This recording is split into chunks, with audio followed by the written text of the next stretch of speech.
ateşine nasıl sığdırdın? Döndürür kalbimi çöle, gözünden akan yağmurlar döndürür çölleri sele.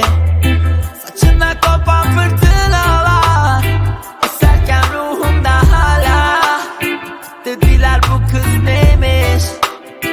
Dedim felaket felaket felaket.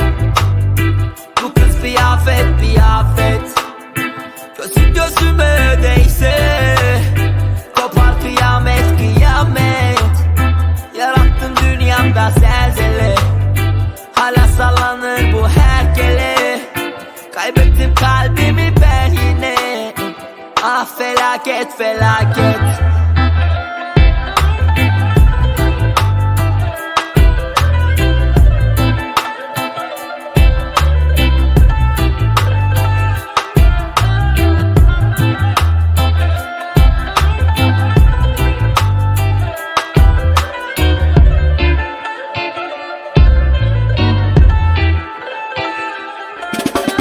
Bombalar yağar bu şehre seviştiğimizde.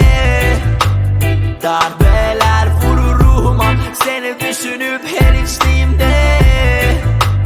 Maddeler susarım sana, konuşamam açım susarım sana.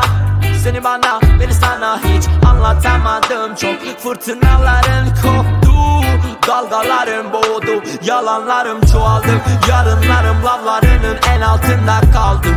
Hiddetinin şimşeği tüm şiddetiyle çarptı. Ne özleminin güceliği uçurumdan farklı, ne %1'i kadar cehennemin senle rahat. Evim çatım pencerem kapım şu başımdan uçtu.